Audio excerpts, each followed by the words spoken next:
Hello everyone, welcome back to our channel learn English. हम कर रहे हैं 90 डे चैलेंज, जिसमें हम रोज़ एक स्टोरी इंग्लिश से हिंदी ट्रांसलेशन कर रहे हैं। मतलब हम वर्ड टू वर्ड मीनिंग देख रहे हैं स्टोरी का, ताकि आपकी इंग्लिश पे पकड़ अच्छी हो पाए, आपको समझ आए कि ये वर्ड्स अगर आपको कहीं और भी मिले, किसी और स्टोरी में, किसी और पैराग्राफ में, तो आपको उनका मीनिंग समझ आ पाए।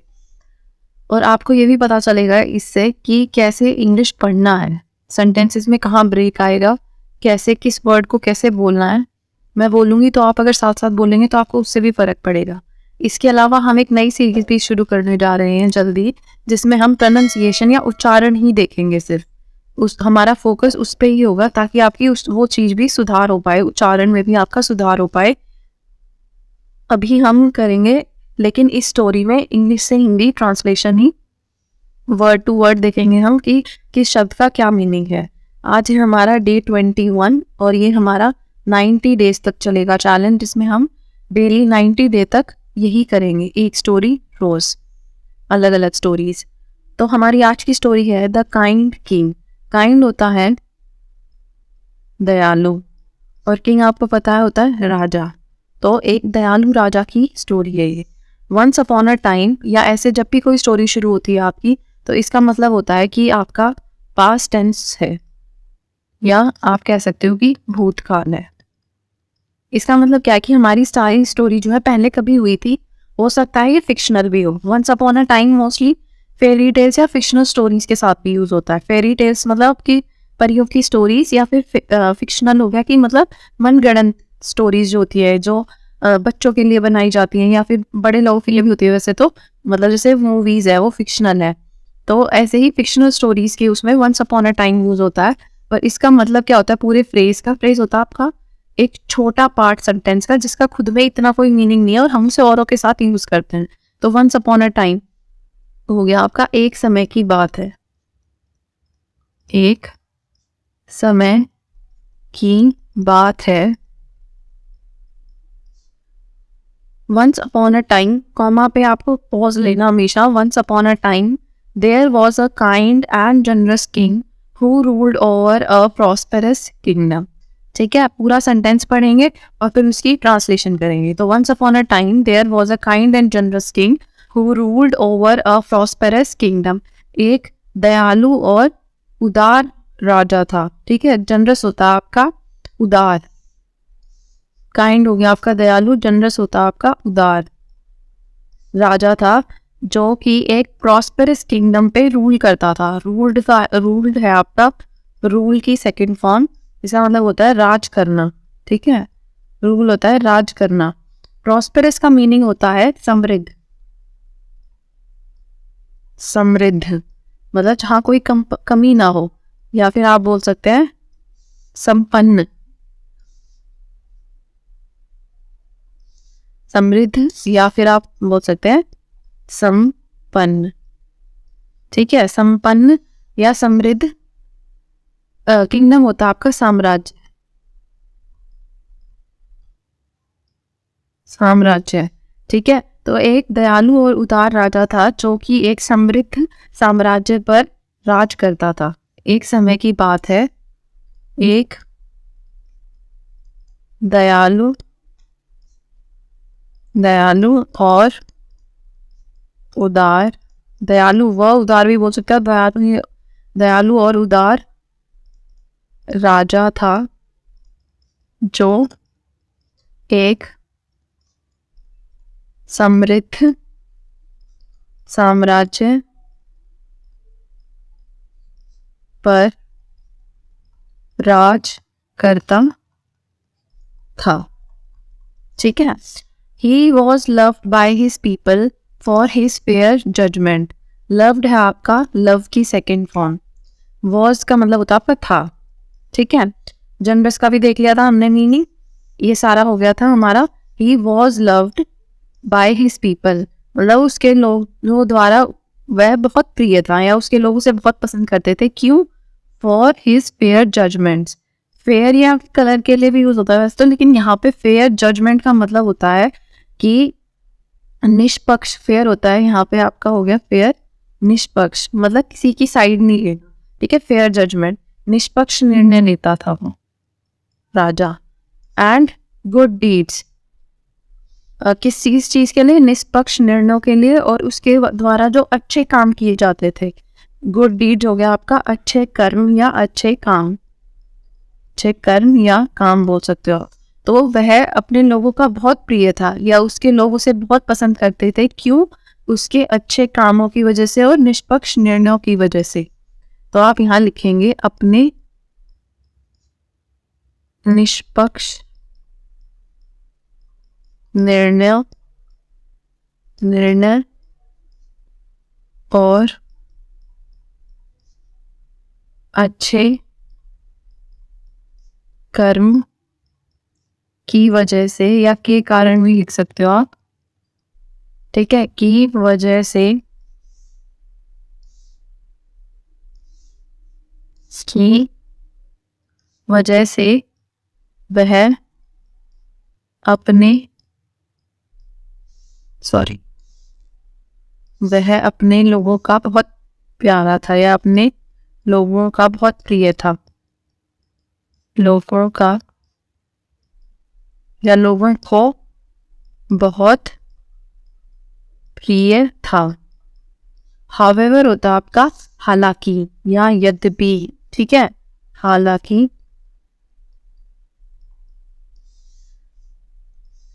अब इसको आप कैसे पढ़ेंगे? सिर्फ 2 कॉमाई सेंटेंस में। However one day a greedy and selfish advisor came to the king and convinced him to raise taxes on his people। Pause ले लेके पढ़ना है, रुक रुक के सेंटेंसेस को, ठीक है। तो हालांकि वन डे हो गया आपका एक दिन। बाकी पहले मीनिंग देख लेते हैं। Greedy and selfish advisor, greedy होता आपका लालची, ठीक है, ग्रीडी होता आपका लालची, सेल्फिश होता आपका स्वार्थी, जो अपने ही बारे में सोचे, ठीक है। लालच होता है पैसे का और सेल्फिशनेस होती है कि किसी चीज को लेके कह लीजिए आप, बस स्वार्थी अपने अपने बारे में सोचता है, ठीक है। पर ग्रीडी होता है पैसे की, उसमें लालच है उसे। एडवाइजर होता है सलाहकार, किंग के बहुत एडवाइजर्स होते हैं जैसे, ठीक है, प्राइम मिनिस्टर वगैरह के भी होते हैं आजकल, उससे मिनिस्टर्स के भी एडवाइजर्स होते हैं, अलग अलग फील्ड्स में होते हैं। लेकिन पहले राजा के भी सलाहकार होते थे अलग अलग, जो उनको सलाह देते थे राज्य कैसे चलाना है, कैसे अच्छे से चलाना है। केम होता है आपका कम वर्ब की सेकंड फॉर्म। ये V2 जहां पे भी लिखा है इसका मतलब है सेकंड फॉर्म ऑफ वर्ब, ठीक है, सेकंड फॉर्म ऑफ वर्ब। किसकी सेकंड फॉर्म? जो उससे पहले वर्ड लिखा है। तो कम होता है आना, तो यहाँ हो गया कि उसके पास आया advisor. And convinced him, convince की सेकंड फॉर्म है कन्विंस्ड। और कन्विंस का मतलब होता है वैसे तो कि यकीन दिलाना किसी बात का, कि मैंने आपको कन्विंस कर लिया कि इंग्लिश तो ऐसे ही पढ़ी जाएगी, कि अगर आप ऐसे नहीं पढ़ोगे तो आपसे कुछ होगा ही नहीं। तो कन्विंस करना जरूरी नहीं है कि सही बात के लिए या किसी गलत बात के लिए ही कर रहे हैं कन्विंस, बस मना लिया उस चीज के लिए, यकीन दिला दिया उस बात का। तो कन्विंस होता है एक तरह से यकीन दिलाना।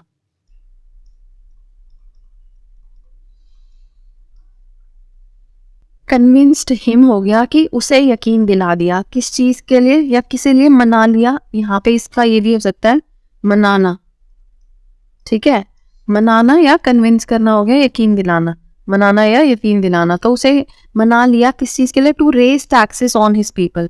रेज का मतलब होता है कि जैसे आपको जॉब में सैलरी में रेज मिल गई, जैसे बोल देते ना कि आई गॉट अ रेज। तो आई गॉट अ रेज किस चीज में? रेज किस चीज में मिली? मतलब किस चीज में बढ़ोतरी हुई, ठीक है, आपकी सैलरी में बढ़ोतरी हुई, ये हो गया रेज, मतलब बढ़ाना उस चीज को। तो टैक्स बढ़ाने के लिए, ठीक है, बढ़ाना, टैक्सेस को या कर को बढ़ाने के लिए, उसके लोगों पे कर को बढ़ाने के लिए उसे मना दिया। तो हालांकि एक दिन एक लालची और स्वार्थी सलाहकार ने, लालची और स्वार्थी सलाहकार, हालांकि एक दिन एक लालची और स्वार्थी सलाहकार राजा के पास आया, राजा के पास आया और उन्हें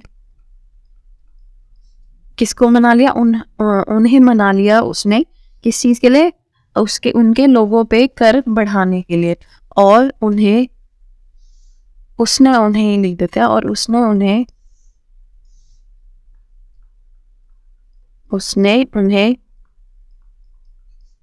उनके लोगों पर,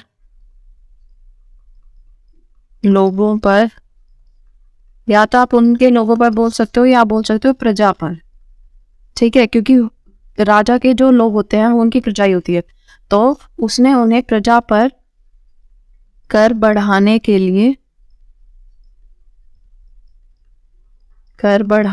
लिए मना लिया, ठीक है, कन्विंस कर लिया, मना लिया। The king who trusted his advisor agreed and imposed the taxes. राजा जिसको अपने एडवाइजर पर, सलाहकार पर भरोसा था, ठीक है, ट्रस्ट की सेकंड फॉर्म है ट्रस्टेड, और इसका मतलब होता है भरोसा होना किसी पे। अग्रीड है आपका, अग्री की सेकंड फॉर्म, इसका मतलब भी होता है मानना, ठीक है। To imposed the taxes. Imposed का मतलब होता है जबरदस्ती कोई चीज किसी पे थोपना, एक तरह से, इसलिए टैक्स के साथ यूज होता है इम्पोज्ड, ठीक है। इम्पोज की सेकंड फॉर्म है वैसे ये, और इसका मतलब होता है लागू करना, लगाना, थोपना, ठीक है, लागू करना, लगाना या थोपना। तो राजा जिनको अपने सलाहकार पर पूरा भरोसा था, मान गए और कर लागू कर दिया या कर लगा दिया। राजा जिन्हें अपने सलाहकार पर भरोसा था,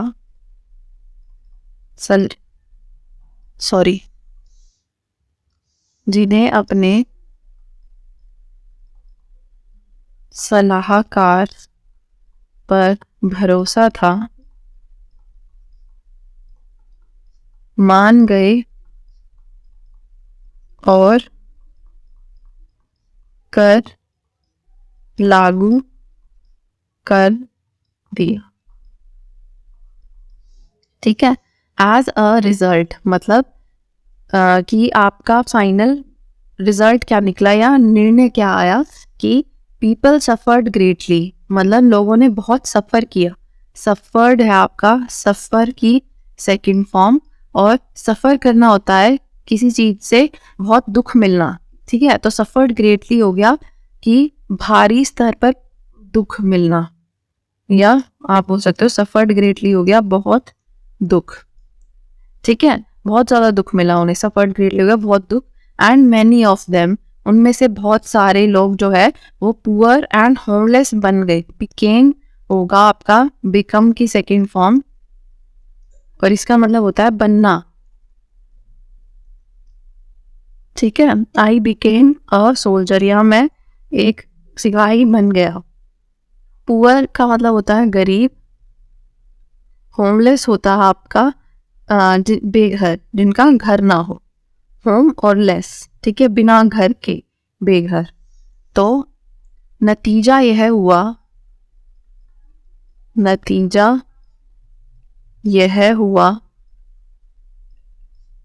कि, या एज अ रिजल्ट ये भी हो सकता है कि मतलब फिर यह नतीजा निकला भी बोल सकते हो आप, बट एज अ रिजल्ट ये होता है कि किसी को आपने काम किया और उसका रिजल्ट ये आया, तो हम बोल देते हैं कि we did this and as a result this happened, मतलब हमने ये किया और इसका रिजल्ट ये हुआ कि ये आया, ये हो गया फिर बाद में। तो नतीजा यह हुआ कि लोगों को बहुत दुख देखना पड़ा, या लोगों ने बहुत दुख सहा। नतीजा यह हुआ कि लोगों ने बहुत दुख सहा और उनमें से कई लोग निर्धन और बेघर हो गए या बन गए, ठीक है, नतीजा यह हुआ कि लोगों ने, या प्रजा भी बोल सकते हो आप यहाँ पे, क्योंकि पीपल हिज पीपल की बात हो रही है, ठीक है, तो हम यहाँ पे प्रजा भी कह सकते हैं कि प्रजा ने बहुत दुख सहा और उनमें से कई लोग निर्धन और बेघर हो गए। The king soon realised, king को जल्दी ही, सून होता है जल्द ही, यह रियलाइज हुआ, रियलाइज ही सेकंड फॉर्म है, रियलाइज्ड मतलब आभास हुआ, या उन्हें यह लगा, महसूस हुआ कि, क्या महसूस हुआ, सून रियलाइज्ड हिज मिस्टेक मतलब अपनी गलती का आभास हुआ, अपनी गलती का आभास हुआ। रिग्रेटेड हिज डिसीजन, रिग्रेटेड है आपका, रिग्रेट की पास्ट टेंस है, और रिग्रेट का मतलब होता है पछतावा, ठीक है, उन्हें अपने डिसीजन का या अपने फैसले का बहुत पछतावा हुआ, फैसले का पछतावा। तो राजा को अपनी गलती का जल्द ही आभास हो गया, राजा को अपनी गलती का जल्द ही आभास हो गया, या आप बोल सकते हो उन्हें अपनी गलती जल्द ही नजर आ गई, या उन्हें जल्द ही अपनी गलती महसूस हुई, और उन्हें अपने फैसले पर पछतावा हुआ, और उन्हें अपने फैसले पर पछतावा हुआ, ठीक है। नेक्स्ट देखते हैं, ही आस्क्ड हिज एडवाइजर, उन्होंने अपने सलाहकार से पूछा, आस्क की सेकंड फॉर्म है आस्क्ड, और इसका मतलब होता है पूछना, तो उन्होंने अपने सलाहकार से, क्या आप किसी लिए पूछा, एडवाइस के लिए, सलाह के लिए पूछा, सलाह मांगी, ठीक है, on how to remedy the situation but the advisor only suggested more taxes. Remedy होता है किसी भी चीज का आप कह सकते हो कि उपचार या इलाज, तो उन्होंने किस चीज के लिए उपचार या इलाज की मांग की, किस चीज को ठीक करने के लिए उन्होंने एडवाइस मांगी थी, सलाह मांगी थी, एडवाइस होता है आपका सलाह। उन्होंने उस सिचुएशन को, जो टैक्स की वजह से लोग होमलेस और मतलब पुअर हो गए थे, उस चीज को ठीक करने के लिए सलाह मांगी थी। तो रेमेडी वैसे तो होता है आपका उपचार करना भी होता है, रेमेडी ठीक करना भी हो सकता है, किसी भी चीज को, किसी सिचुएशन को सही करना। But the advisor only suggested more taxes, suggested है आपका सजेस्ट की सेकेंड फॉर्म, और इसका मतलब होता है सलाह देना, सॉरी यहाँ पे भी मैंने गलत लिख दिया है गलती से, ये है आपका सलाह देना। तो he asked the advisor for advice on how to remedy the situation, उन्होंने हालात सही करने के लिए, सिचुएशन यहाँ पे हो गया आपका हालात, उन्होंने हालात सही करने के लिए, मतलब remedy the situation, to remedy the situation, उन्होंने हालात सही करने के लिए सलाहकार से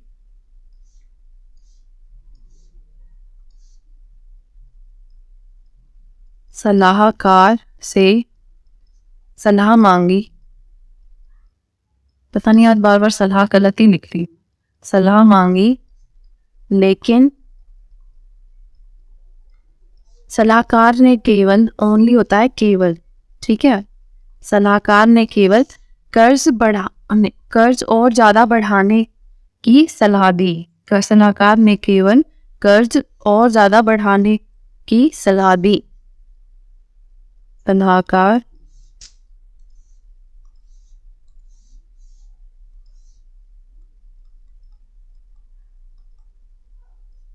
ने केवल और कर्ज बढ़ाने को बोला, या बढ़ाने की सलाह दी, तो बहुत बार ऑलरेडी सलाह हो चुका है, तो हम सिर्फ बोल देते और कर्ज बढ़ाने को बोला। So the king decided to seek help from a wise old man who lived in the mountains. Wise होता है समझदार या बुद्धिमान, ठीक है, ओल्ड मैन बूढ़ा आदमी, who lived in the mountains, lived होता है लिव की सेकेंड फॉर्म, इसका मतलब होता है रहना, ठीक है। तो किंग ने डिसाइड किया, डिसाइडेड मतलब डिसाइड की सेकेंड फॉर्म, मतलब यह निर्णय लिया। To seek help, seek help होता है मदद मांगने का या मदद ढूंढने का। हाइड एंड सीक होता है तो वो होता है कि छुपो कोई और ढूंढेगा, तो सीक हेल्प मतलब मदद ढूंढना या मदद मांगना, मदद ढूंढना या मदद मांगना। किस चीज, किससे? समझदार या बुद्धिमान बूढ़े आदमी से सलाह मांगने का राजा ने निर्णय लिया, और वो आदमी जो है पहाड़ों में रहता था। तो इसलिए राजा ने पहाड़ों में रहने वाले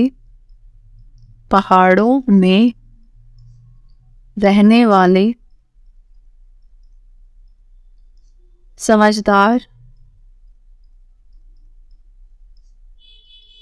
बूढ़े आदमी से सलाह लेने का निर्णय लिया। इन द माउंटेन्स मतलब पहाड़ों में, ठीक है। रहने वाले, लिव्ड, रहने वाले बूढ़े बुद्धिमान समझदार बूढ़े आदमी से सीक हेल्प सलाह लेने का निर्णय लिया। The old man told the king that he must listen to the needs of his people and be kind and just in his rule. बूढ़े आदमी ने राजा को बताया, या टेल की सेकेंड फॉर्म होता है टोल्ड, इसका मतलब होता है बताना। क्या बताया? कि ही मस्ट लिसन मतलब उन्हें जरूर सुनना चाहिए, लिसन होता है सुनना, मस्ट होता है आपका कंपल्शन मतलब बहुत जरूरी है, जो चीज करनी ही चाहिए आपको, ठीक है। यू मस्ट नॉट लाई मतलब झूठ बोलना ही नहीं चाहिए, ठीक है। He must listen to the needs of his people, अपने लोगों की जरूरतों के बारे में सुनना चाहिए। नीड हो गया जरूरतों के बारे में या जरूरतें। और B kind and just in his rule मतलब दयालु और just in his rule. Just का मतलब होता है कि न्याय प्रिय होना चाहिए, मतलब आप न्याय को पहले रखो, मतलब अपने राज में न्याय प्रिय होना चाहिए। रूल हो गया शासन में, ठीक है। तो बूढ़े आदमी ने राजा को बताया, बूढ़े आदमी ने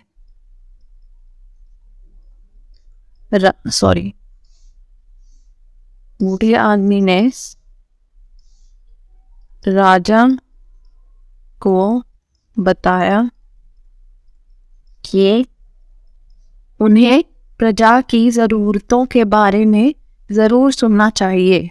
उन्हें प्रजा या लोग, उनकी प्रजा ही हो गई लोग यहाँ पे, की जरूरतों के बारे में जरूर सुनना चाहिए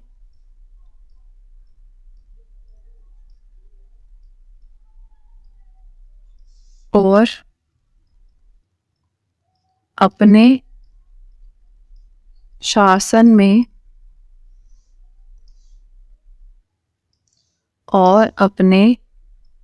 शासन में दयालु व न्यायप्रिय होना चाहिए।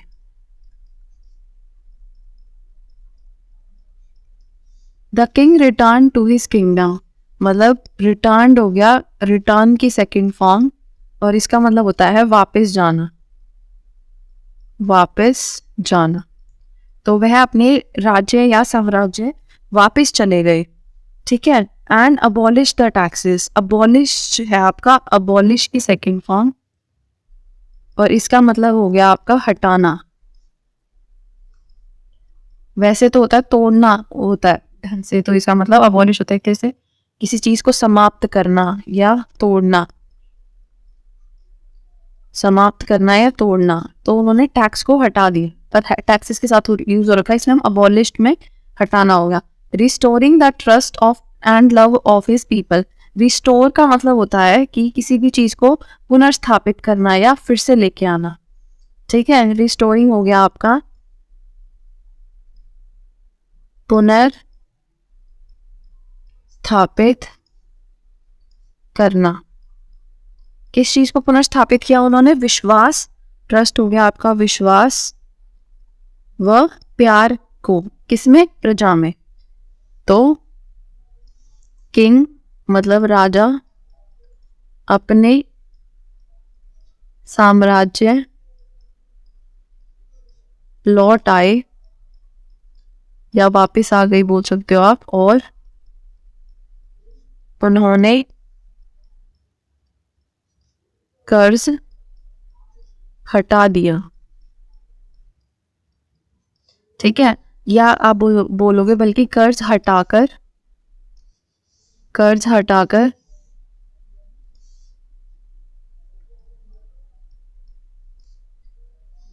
अपनी प्रजा में प्यार और विश्वास के पुनर्स्थापना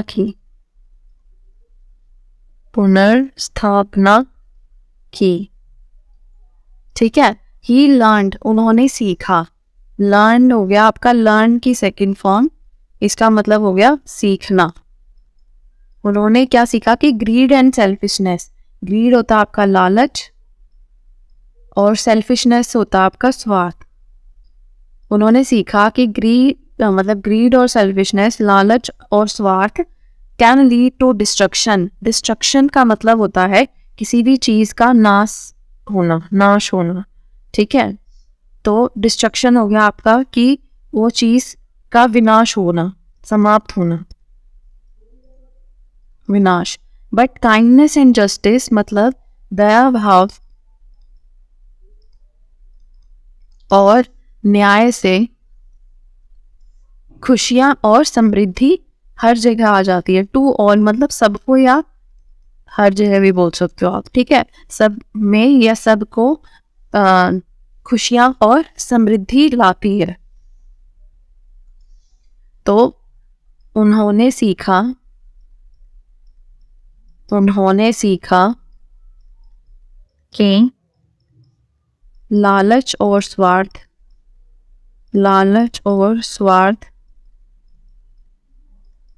विनाश, लीड टू डिस्ट्रक्शन मतलब विनाश की ओर ले जाता है, विनाश की ओर ले जाता है।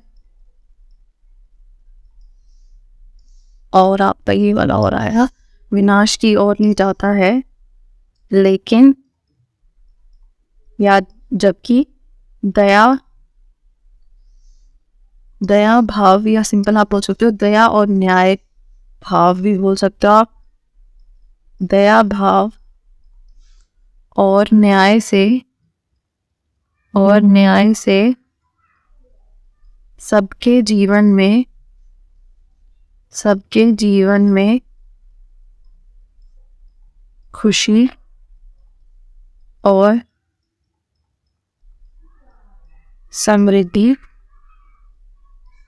आती है। ब्रिंग का मतलब लाना या आती है, या बोल सकते हो या आप बोल सकते हो दया और न्याय सबके जीवन में खुशी और समृद्धि लाता है, आती है, ठीक है। यहाँ हमारी ये स्टोरी फिनिश होती है।